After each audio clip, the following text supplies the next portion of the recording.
cila do ishte nxitja e dur, a do luftojmë për familjen. Jo kundra familjes, jo kundra njëri tjetër, për familjen, sepse ja vlen të luftosh për martesën, për familjen tënde, edhe ta kalojmë të mendësi ndër breza.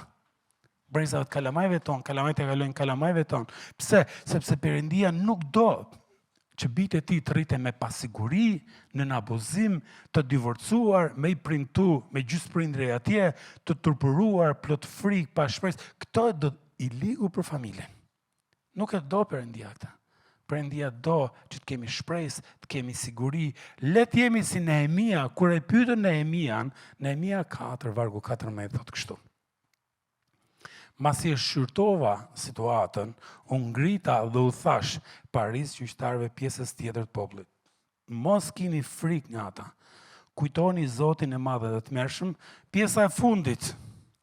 Luftoni për vëllezërit tuaj, bijtë tuaj, bija tuaja, bashortet tuaja, për shtëpinë tuaj. Edhe në një farë formë është e njëjta gjë për ne. Të luftojmë për familjet tona. Por si të luftojmë? Të ishim 97-ën e dinim, se kishim kallasha në shtëpia. Si të luftojmë? Vetëm njëra do them sot. Edhe arsyeja se si të luftojmë është së pari unë dhe Jezusi. Së pari ti dhe Jezusi. Jo unë dhe gruaja, unë dhe kalamajt. Sa herë që ka një situatë ndërlikuar, së pari rregullo marrëdhënien tënde me Jezusin. Së pari shesho gjëra me të.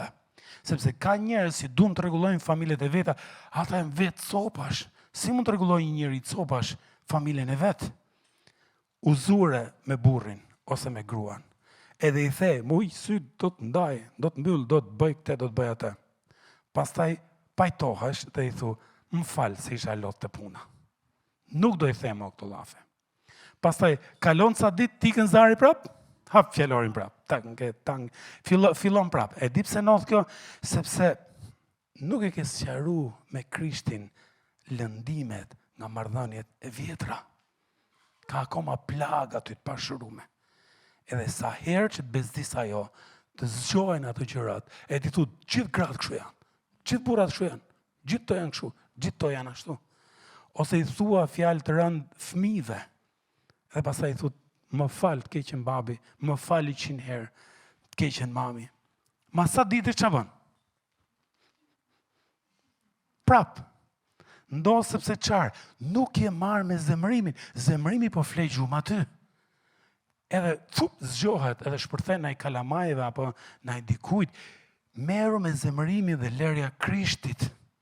Dikush që ka varësi nga pornografia, lutesh, shef prap, ndodh qarë, sepse të shftof dëshira për të pas një marrëdhënie intime me Krishtin.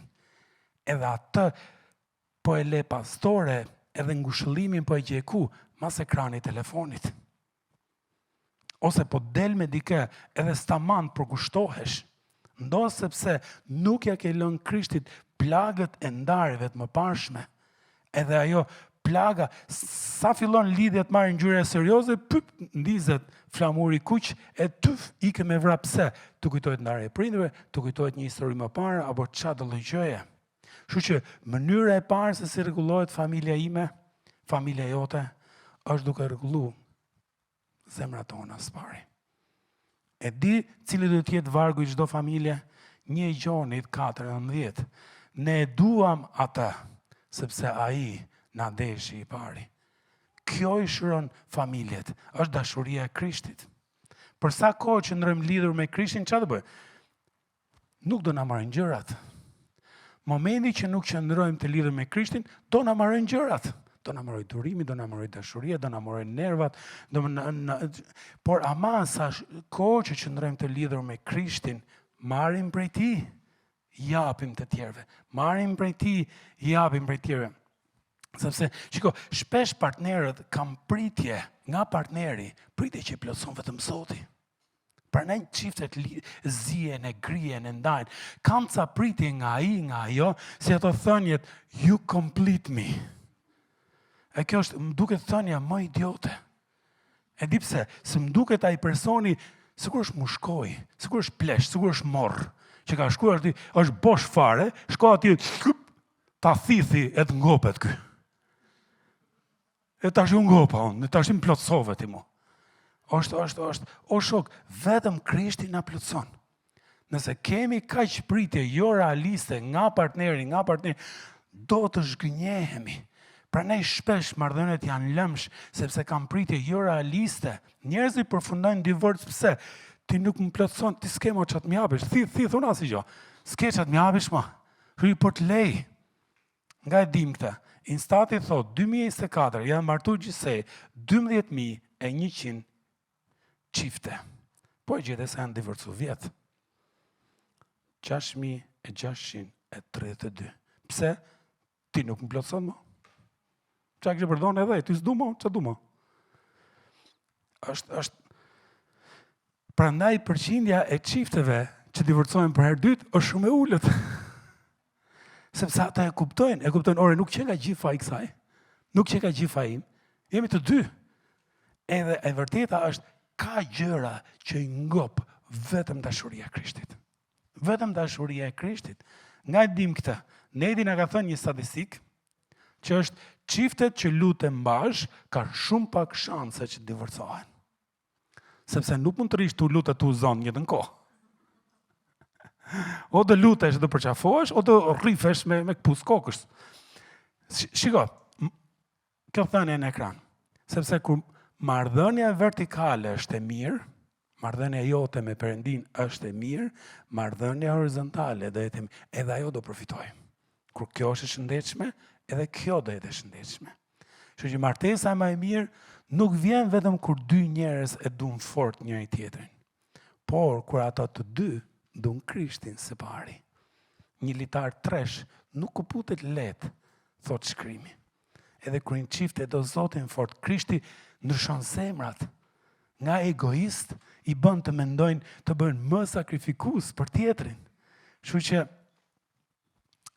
kjo është sfida e kësaj serie dhe vjen nga Josueu. Josueu është, në këtë moment historisë Josueut, populli është në një udhkryq, është në një fazë të re, në një kapitull të ri, edhe Josueu thot, boni ç'a doni. Boni, zgjidhni, ndaç ikni këtej, ndaç ikni ande. Hajde lexojmë. Zanafilla, më falni, Josueu 24, vargu 14, thot kështu.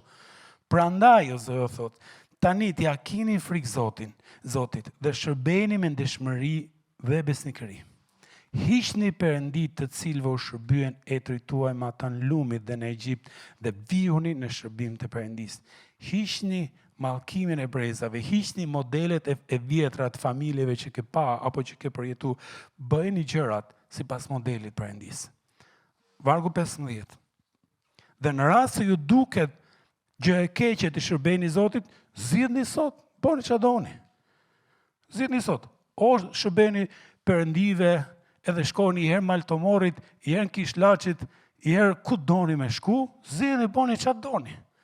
Ose perëndit e Amoreve, gjithë to, ama Jozue tha, sa për mua dhe për shtëpinë time, do ti shërbejmë Zotit. A e themi gjithë bashkë të pjesën e fundit. Sa për mua dhe shtëpinë time, do t'i shërbejmë Zotit. A e themi me zemër të lartë, sa për mua dhe për shtëpinë time, do t'i shërbejmë Zotit. Sa bukur. Uroj shumë, që kjo do kthehet moto për secilin prej jush. Edhe besoj fort që Zoti do bëjë gjëra të bukura në familjet e kësaj